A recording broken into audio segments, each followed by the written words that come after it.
Hello दोस्तों, स्वागत है आपका हमारे यूट्यूब चैनल में। ठीक, आज हम वापस जो अपना सीरीज चालू करेंगे। ठीक, आज हम वापस अपने करंट अफेयर पढ़ेंगे। जो मैंने करंट अफेयर ब्रेक किया था, जून मंथ का करंट अफेयर हमने चालू किया था और जून मंथ का करंट अफेयर मैंने पढ़ाया है।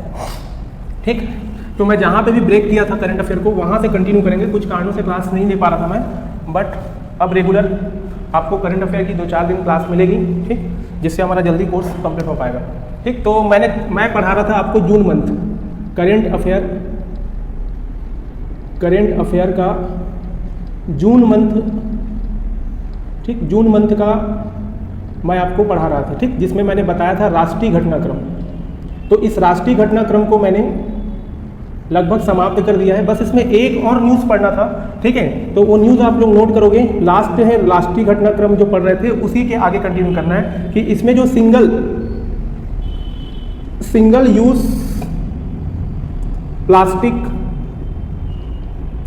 यूज प्लास्टिक पर पूर्ण प्रतिबंध। आपको ये चीज़ें याद रखना है कि किस डेट पर सिंगल यूज प्लास्टिक पर पूर्ण प्रतिबंध लगा है। ठीक, सिंगल यूज प्लास्टिक पर पूर्ण प्रतिबंध किस डेट पे या किस दिनांक पे लगा है, आपको ये याद रखना बहुत जरूरी है। ठीक, तो क्यों किया गया ऐसा? तो पर्यावरण की सुरक्षा की दृष्टि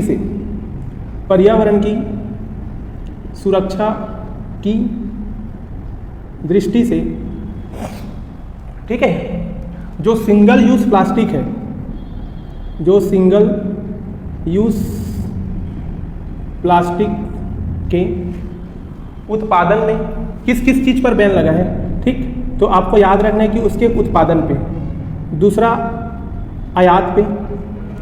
ठीक, उत्पादन, आयात, उसके बाद है वितरण मतलब डिस्ट्रीब्यूशन पे। ठीक, इसके अलावा सिंगल यूज प्लास्टिक के बिक्री पर। ठीक, और इसके उपयोग पर। ठीक, इन 5 आधारों पर क्या ये पूर्णतः प्रतिबंध है। मतलब सिंगल यूज प्लास्टिक का उत्पादन, आयात, वितरण, बिक्री और उपयोग। ठीक है, इसको जो है, ठीक, टोटली कब प्रतिबंधित किया गया? तो 1 जुलाई 2022 से। ठीक है, 1 जुलाई 2022 से पूर्ण रूप से प्रतिबंधित, 1 जुलाई 2022 से पूर्ण रूप से प्रतिबंधित करने के लिए, ठीक है, इसकी अधिसूचना जब जारी की गई थी। ठीक, तो यह क्वेश्चन पूछेगा कि सिंगल यूज प्लास्टिक पर पूर्ण रूप से प्रतिबंध करने के लिए अधिसूचना कब जारी की गई। ठीक है, करने के लिए अधिसूचना 12 अगस्त 2021 को जारी किया गया था। 12 अगस्त 2021 को जारी किया गया। ठीक, तो आपको ये डेट याद रखना है, 2 डेट याद रखना है कि सिंगल यूज प्लास्टिक कब से पूर्णतः प्रतिबंध होगा। तो आपको बताना है आंसर 1 जुलाई 2022 से, और इसके लिए अधिसूचना कब जारी की है? तो 12 अगस्त 2021। समझ में आ रहा है? ठीक, अब इसको देखो, ये जो सिंगल यूज प्लास्टिक है ना, ठीक, इसको भी 3 कैटेगरी में डिवाइड किया गया है। ठीक है, 3 कैटेगरी में मैं क्या करूंगा, इसको डिवाइड करूंगा। ठीक, एक तो ये था कि 75 माइक्रोन। ठीक है, इसको लिखोगे 75 माइक्रोन 75 माइक्रोन से कम मोटाई वाले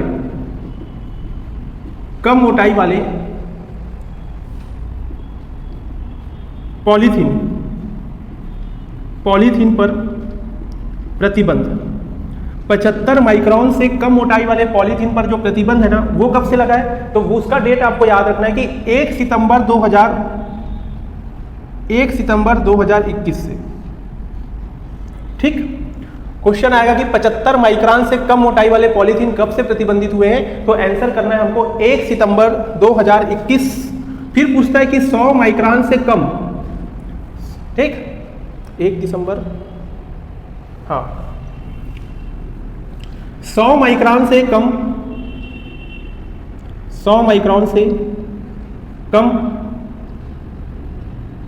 मोटाई वाले पॉलीथीन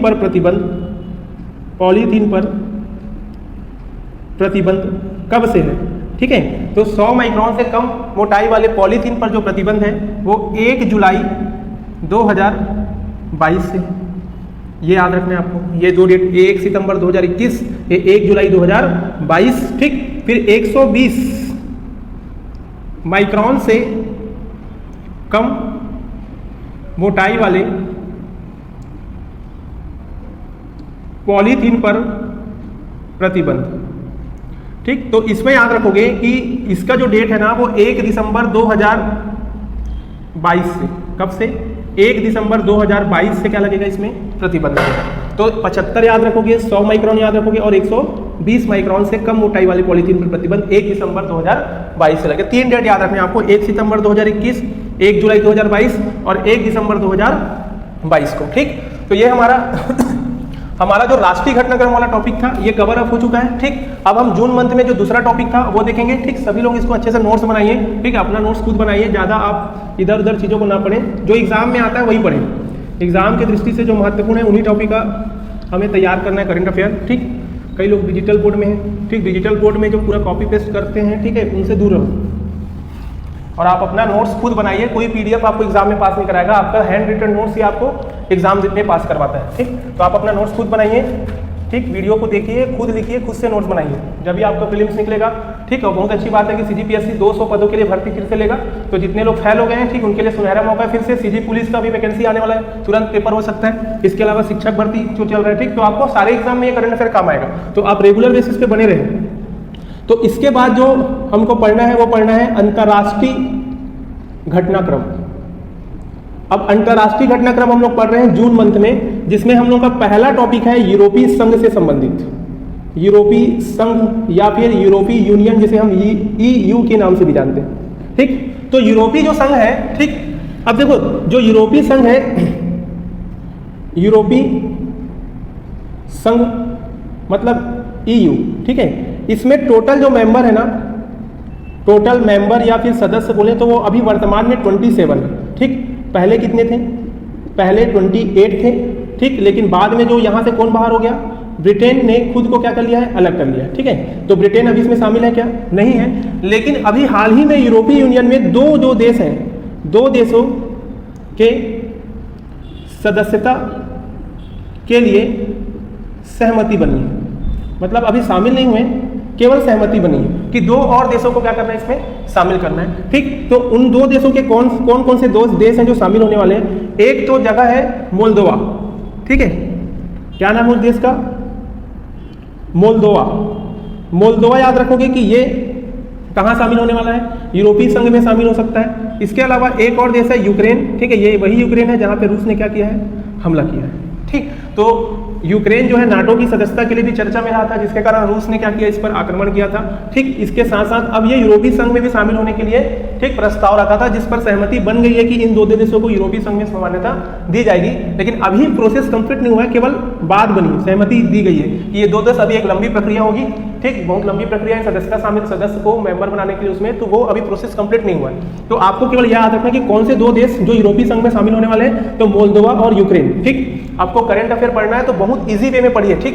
फालतू और अनावश्यक चीजों को दिमाग में रखना ही नहीं है, अनवांटेड चीजों को बिल्कुल छोड़ देना है, ठीक। उसका कोई काम नहीं एग्जाम में। इसके बाद देखोगे कोलंबिया, ठीक। कोलंबिया बता रहा था मैं, कोलंबिया आपको ये बताया कि ये कहाँ है, लैटिन अमेरिका का देश है, लैटिन अमेरिका का देश है, ठीक है। अब यहाँ के जो नए राष्ट्रपति हैं ये चेंज हुए हैं, ये याद रखना है, मैंने राष्ट्रपति गलत बता दिया, फिलीपींस के हैं, ठीक। तो जो नए राष्ट्रपति बने हैं उनका नाम है गुस्तावो पेट्रो, ठीक है। गुस्तावो पेट्रो, गुस्तावो पेट्रो किस देश के नए राष्ट्रपति बने हैं, तो आपको याद रखना है क्या, कोलंबिया के। वो मैंने मिस्टेक से बोल दिया था, ठीक, मेरा दिमाग से उतर गया था कि कौन है, कहाँ के हैं, ठीक। तो अभी आपको याद रखना है कि जो नए राष्ट्रपति है कौन है, गुस्तावो पेट्रो एक नए राष्ट्रपति बने कहाँ के, कोलंबिया के। तो आपको याद रखना है सीधा सीधा कि कोलंबिया के जो नए राष्ट्रपति कौन है, गुस्तावो पेट्रो। फिर तीसरा न्यूज़ था ना वो फिलीपींस था, ठीक है। फिलीपींस चर्चा का विषय था। तो फिलीपींस जो है, ठीक, ये आपको पता है ना, फिलीपींस जो है ना ये कहाँ पे है, दक्षिण पूर्व एशिया में, ठीक है। अब फिलीपींस की जो राजधानी है वो क्या है, राजधानी क्या है? मनीला। ठीक, अब इसी मनीला में क्या है? अंतर्राष्ट्रीय चावल अनुसंधान केंद्र है। क्या है यहाँ पे? अंतर्राष्ट्रीय चावल अनुसंधान केंद्र।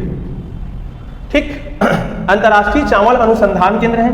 अब देखो ये जो फिलीपींस है, ठीक, यहाँ पे एक बहुत ही फेमस नदी है, ठीक है, जिसका क्या नाम है? केंगयान नदी। ठीक है, सबसे महत्वपूर्ण नदी कहाँ की? फिलीपींस की। तो फिलीपींस की सबसे महत्वपूर्ण नदी है, याद रखोगे, केंगयान नदी किस देश में बहती है? क्वेश्चन पूछ देता है कभी कभी, तो आपको याद रखना क्या? फिलीपींस में। ठीक, फिलीपींस में जो है, ठीक, बौद्ध धर्म को मानते हैं। ठीक है, आपको पता होगा कि दक्षिण कोरिया हो गया, तिमोर हो गया, ठीक है, तिमोर, दक्षिण कोरिया, तिमोर के बाद तीसरा ऐसा देश है, ठीक है, जो दक्षिण पूर्व एशिया में, ठीक है, बौद्ध धर्म को मानता है। क्लियर है?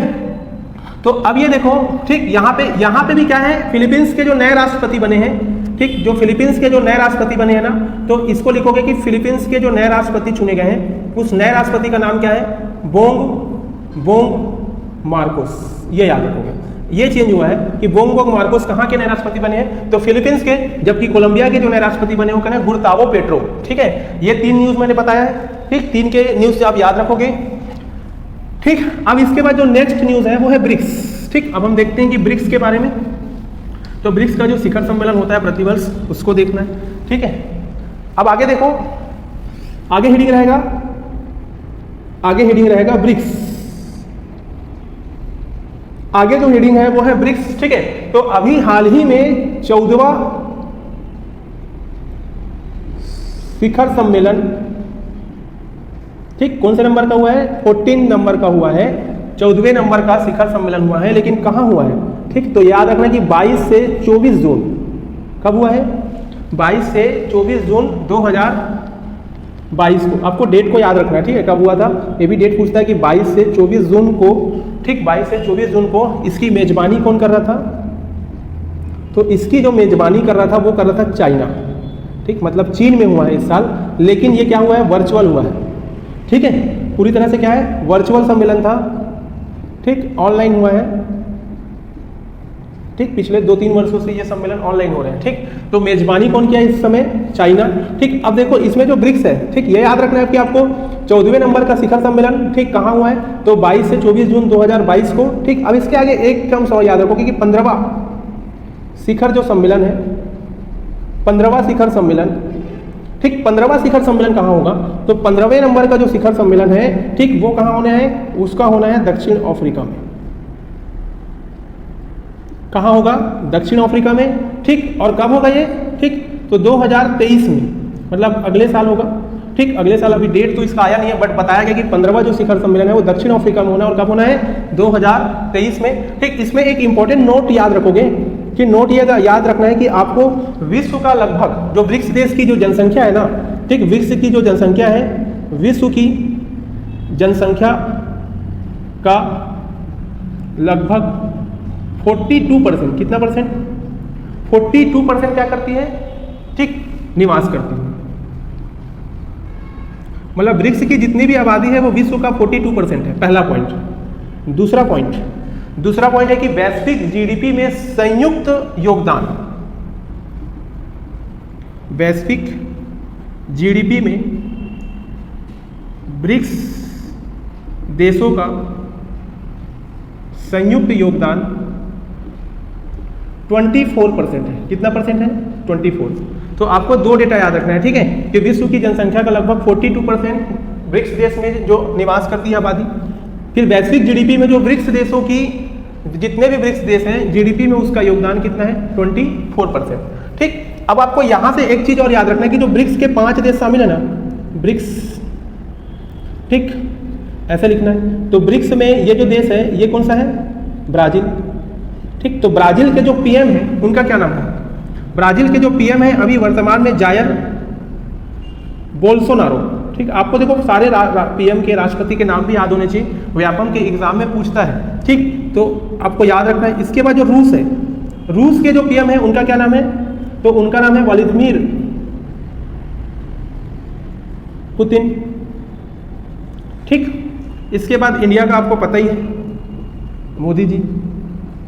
ठीक, इसके बाद जो चाइना है, ठीक, चाइना के कौन है? तो शी जिनपिंग। ठीक, और लास्ट जो है ना ये साउथ अफ्रीका है, मतलब दक्षिण अफ्रीका। तो जो दक्षिण अफ्रीका के हैं इनका नाम है साइरिल रामाफोसा। साइरिल रामाफोसा किस देश के पीएम हैं? तो वो दक्षिण अफ्रीका के हैं, है ना। और जो दक्षिण अफ्रीका है ना ये ब्रिक्स देशों में कब शामिल हुआ? तो 2011 में इसको, ठीक है, 5वां मेंबर बनाया गया था। पहले ये ब्रिक था, फिर साउथ अफ्रीका को शामिल करने के बाद ये क्या बन गया है?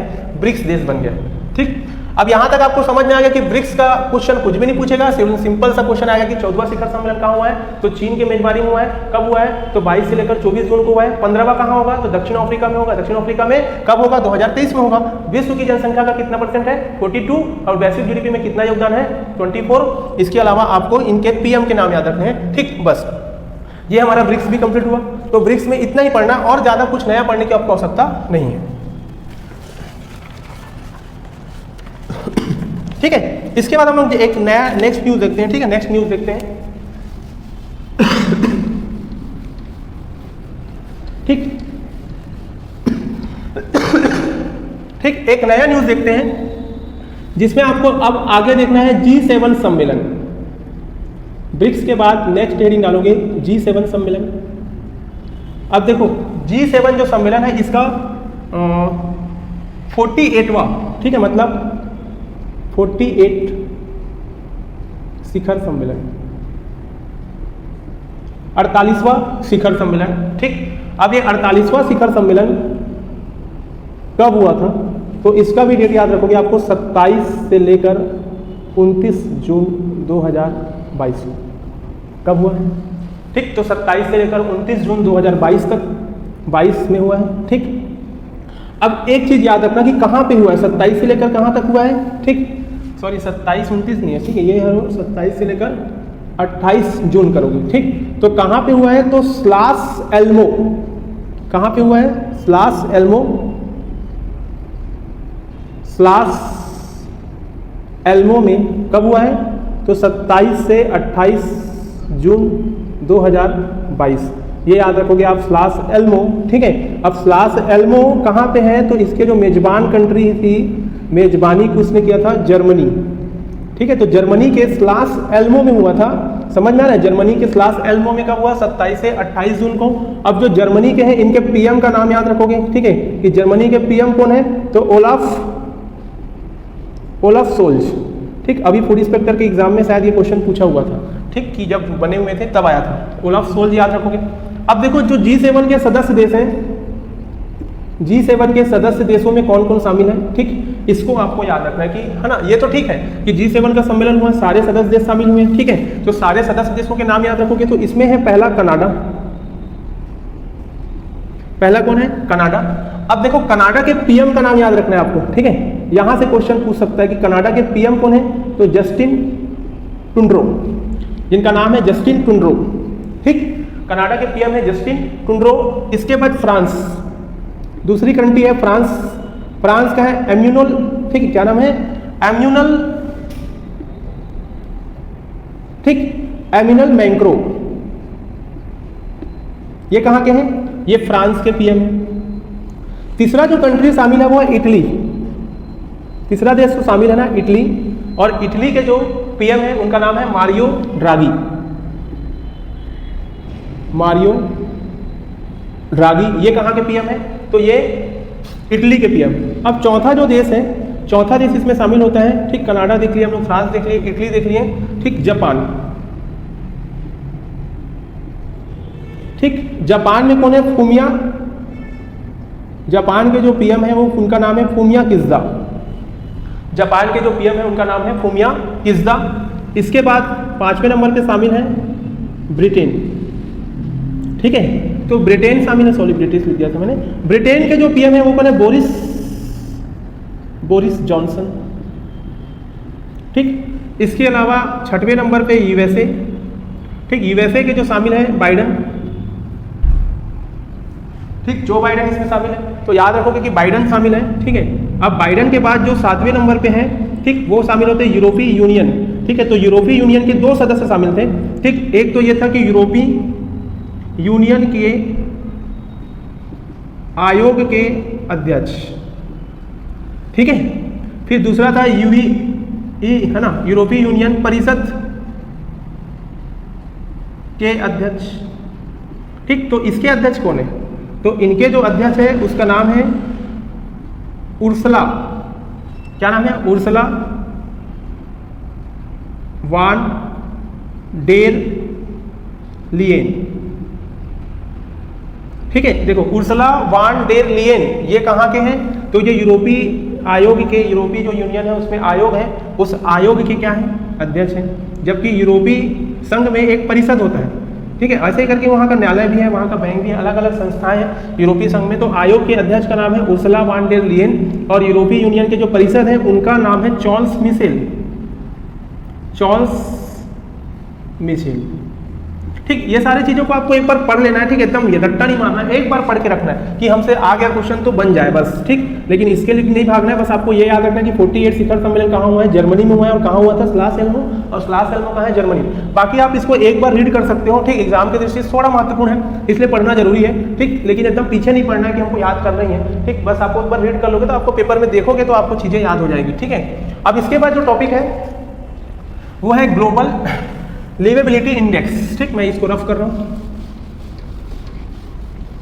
इसके बाद का जो टॉपिक है global liveability index. Global liveability index मतलब विश्व में रहने योग्य अच्छे शहरों की सूची, विश्व में रहने योग्य अच्छे शहरों की सूची, ठीक है।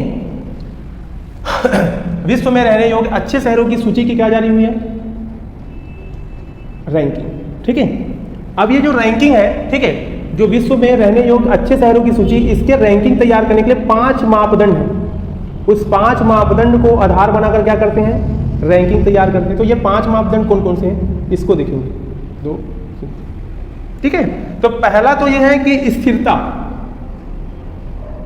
मतलब उस क्षेत्र में कितने दिन से स्थिर है, ठीक है, वो देखना है। फिर दूसरा जो पैमाना है वहाँ का संस्कृति, कल्चर व इन्वायरमेंट कैसा है, पर्यावरण को आधार बनाते हैं। फिर वहाँ का जो हेल्थ केयर है, ठीक है, हेल्थ केयर मतलब स्वास्थ्य से संबंधित मुद्दों को भी शामिल करते हैं, ठीक है। हेल्थ केयर के बाद आपको शामिल करना है वहाँ का शिक्षा, ठीक, एजुकेशन देखते हैं। फिर इसके बाद वहाँ की आधारभूत संरचना, आधारभूत संरचना मतलब इंफ्रास्ट्रक्चर।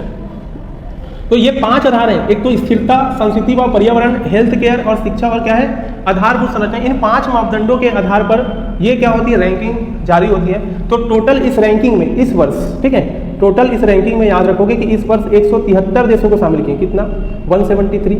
तो इस 173 देशों में सबसे अच्छा शहर, सबसे अच्छा शहर, ठीक। तो विश्व में सबसे अच्छा शहर जो रहने योग्य है वो है वियना, ठीक। वियना कहाँ है?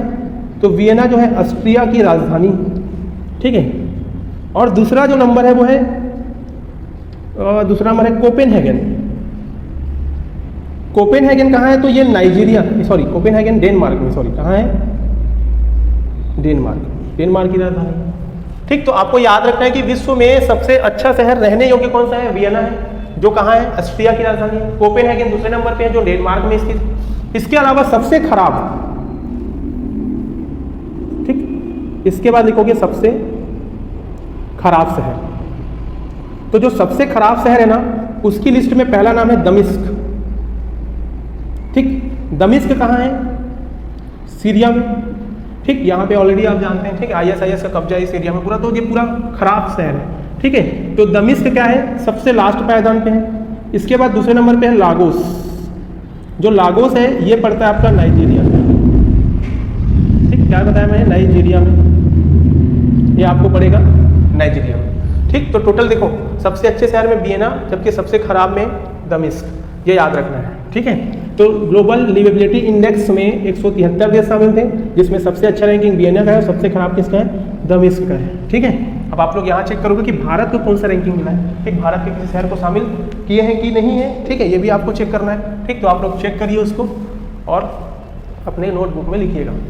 ठीक, इसके बाद हम लोग नेक्स्ट जो टॉपिक है वो पढ़ने वाले हैं ग्लोबल पीस इंडेक्स। ये तो ग्लोबल लिवेबिलिटी इंडेक्स जारी हुआ, अब पढ़ेंगे ग्लोबल पीस इंडेक्स। ये मैं मिटा रहा हूँ ना, कंप्लीट हो गया सबका।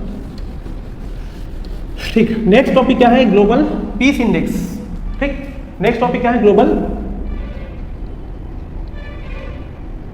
Peace index. नेक्स्ट जो टॉपिक है ग्लोबल पीस इंडेक्स। ठीक, तो ये जो ये वाले इंडेक्स जारी, तो सिडनी में एक संस्था है, इंस्टीट्यूट फॉर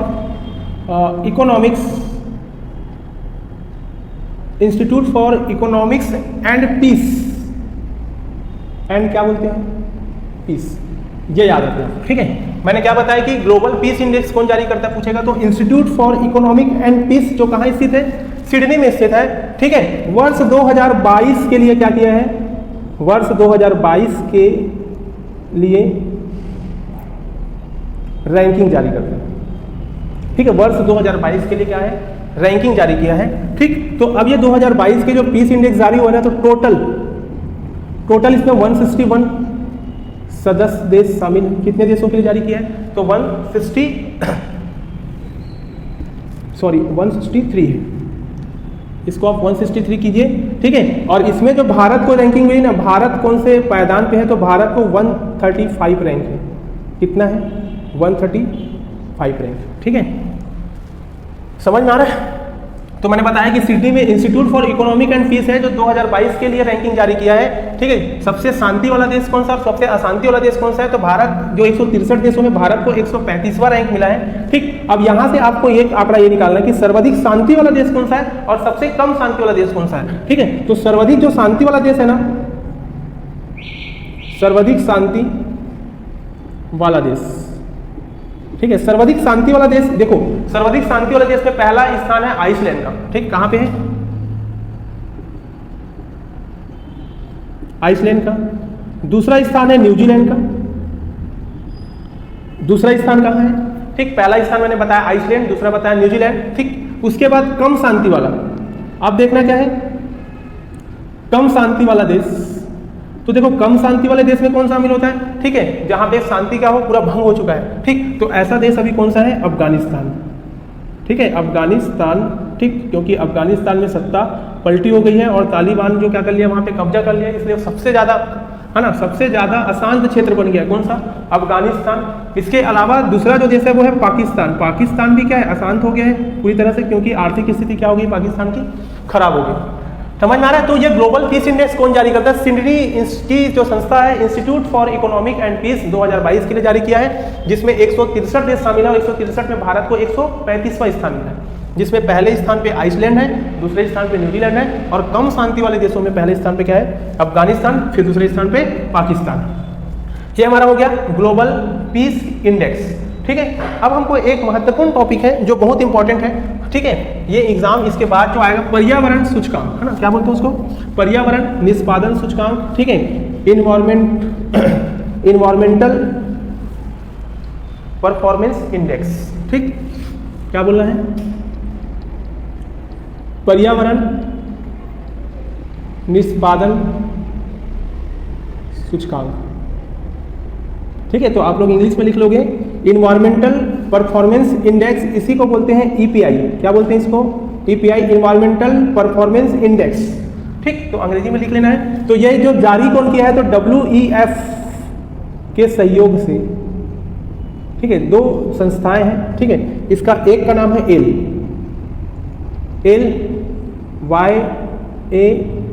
है ना, एल और कोलंबिया विश्वविद्यालय, कोलंबिया विश्वविद्यालय, ये दोनों के सही, है ना, ये दोनों WEF के सहयोग से क्या किए हैं, द्वारा जारी किया गया। क्वेश्चन पूछेगा कि जो पर्यावरण निष्पादन सूचकांक है कौन जारी किया है, तो WEF के सहयोग से एल और कोलंबिया विश्वविद्यालय दोनों ने मिलकर जारी किया है। अब इस सूचकांक को जारी करने के लिए भी क्या होते हैं, मानक तय किए गए कि कौन से मानकों को आधार बनाकर ये सूचकांक जारी करते हैं। तो इसको जारी करने वाले निम्न मानक हैं।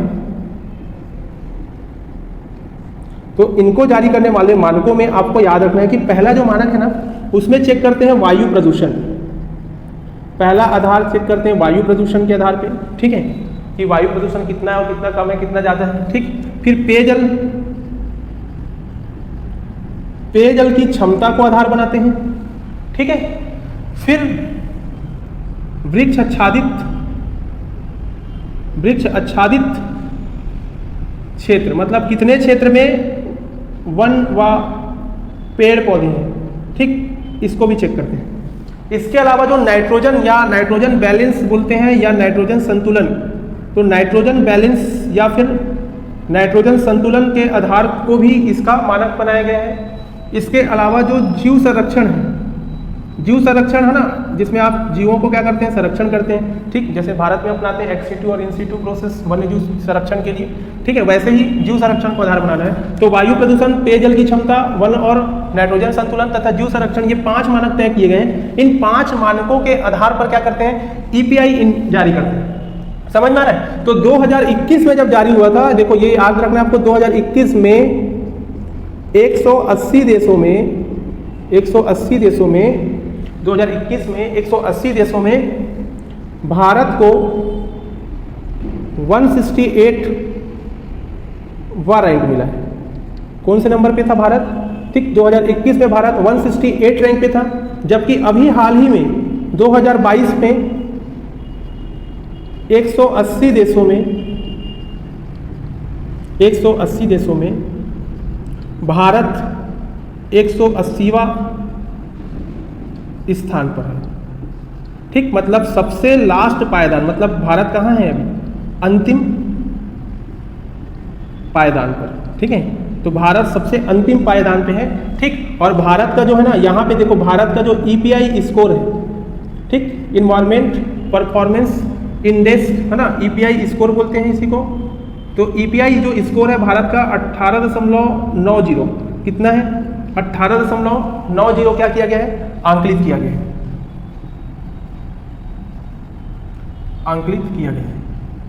तो ये याद रखना है आपको कि 2021 में भारत का रैंक क्या था, 168, जबकि 2022 में भारत 180 देशों में सबसे अंतिम पायदान पर। भारत का जो EPI स्कोर है वो है 18.90, ठीक, 18.90। अब देखो इस 180 देशों में पहले स्थान पर कौन है, ठीक है। तो 180 देशों में पहले स्थान पे शामिल है डेनमार्क, ठीक है। अभी 180 देशों में पहले स्थान पे क्या है, डेनमार्क, जबकि दूसरे स्थान पे यूनाइटेड किंगडम UK, ठीक है। जबकि अंतिम पायदान पर देखो 180 रैंक पे कौन है, भारत है, ठीक। और भारत से एक रैंक कम है किसका, भारत से सिर्फ एक रैंक कम है म्यांमार का। जो म्यांमार जो है भारत का पड़ोसी देश है, ठीक है। तो म्यांमार और भारत को अलग कौन सी नदी करती है, तो इरावती नदी दोनों देशों के बीच क्या करती है, विभाजन रेखा है, ठीक, इरावती नदी जो भारत और म्यांमार को एक दूसरे से क्या करती है, अलग करती है, ठीक। तो आपको यहाँ पे चीजों को ये याद रखना है कि भारत का 2021 में रैंक कितना था, तो 168 आंसर करोगे। अगर 2022 के बोलेगा तो अंतिम पायदान पर है, ठीक है, जिसका स्कोर कितना है, 180, ठीक। अब हम लोग 1-2 न्यूज और है, ठीक, फिर हम लोग का ये अंतर्राष्ट्रीय घटनाक्रम भी कंप्लीट हो जाएगा। अब मैं इसको पूरा कंप्लीट करा देता हूँ, अंतर्राष्ट्रीय, ठीक। उसके बाद नेक्स्ट जो टॉपिक पढ़ेंगे हम आर्थिक से पढ़ेंगे।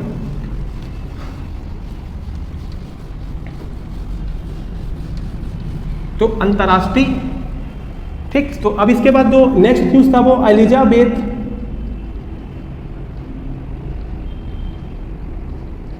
द्वितीय, ठीक है। अब देखो जो एलिजाबेथ द्वितीय है ये ब्रिटेन की महारानी है, ठीक है।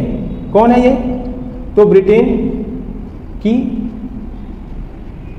महारानी। इनका जो कार्यकाल है, ठीक, ब्रिटेन की महामारी है, ठीक। इनका कार्यकाल 70 वर्ष पूरा हो गया, 70 वर्ष पूरा हो गया, ठीक। अब यहाँ पे देखो इनका जो 70 रूढ़ है, 70 रूढ़ कब हुई थी, मतलब अपना पद कब प्राप्त की थी, तो ये इनका डेट याद रखोगे भी 8 फरवरी 2052 को, ठीक, 1952 को 70 रूढ़ हुई थी, 8 फरवरी 2052 8 फरवरी 1952 को, जबकि इनका राज्याभिषेक, ठीक, राज्याभिषेक कब हुआ था? तो इनका जो राज्याभिषेक का डेट था वो था 2 जून। कब था? 2 जून 1953, ठीक है, 1953, 2 जून 1953, ठीक है, सॉरी 53 नहीं हुआ, 52 होना चाहिए, ठीक है, 2 जून 1952, ठीक। जब तो 70 साल होंगे। राज्याभिषेक कब हुआ? 2 जून 1952 को। तो ये 70 रूढ़ हुई हैं, ठीक। तो इसी आधार पे 70 वर्ष पूरा हुआ है। अब 70 वर्ष पूरा होने पर 70 वर्ष पूरा होने पर, ठीक, प्लेटिनम जुबली समारोह का क्या किया गया है? प्लेटिनम जुबली समारोह का आयोजन किया गया। प्लेटिनम जुबली समारोह का आयोजन किया गया था और ये आयोजन हुआ था 2 से 5 जून 2022 को, ठीक। यहां तक याद रखना है। अब इसके बाद देखो ये हुआ। अब इसके बाद ये था कि जो है ना अपना जो कार्यकाल है 70 वर्ष पूरा करने वाली, ये दूसरे नंबर पे है, ठीक है। सबसे लंबे समय तक याद रखोगे इस चीज को कि सबसे लंबे समय तक, ठीक है, कार्यकाल कौन थे? तो सबसे पहला स्थान आता है फ्रांस के किंग या राजा, इसका नाम था लुइस 16वें, ठीक, सबसे लंबे समय तक हुए थे। अभी दूसरे नंबर पे कौन आ गई? ब्रिटेन की महारानी, क्या नाम बताया मैंने इसका? एलिजाबेथ द्वितीय, ये दूसरे नंबर पे आ गई, ठीक है। ठीक है दोस्तों, तो आज हम वीडियो यहीं पे एंड करते हैं, ठीक है। जो नेक्स्ट टॉपिक है वो नेक्स्ट वीडियो में आपको मिलेगा। आप वीडियो को लगातार देखते रहिए और अपना नोट्स बनाते चलें, ठीक। एग्जाम के आते तक मैं आपको करंट अफेयर का पूरा नोट्स अवेलेबल या पूरा वीडियो आपको अवेलेबल करवा दूँ। Thank you.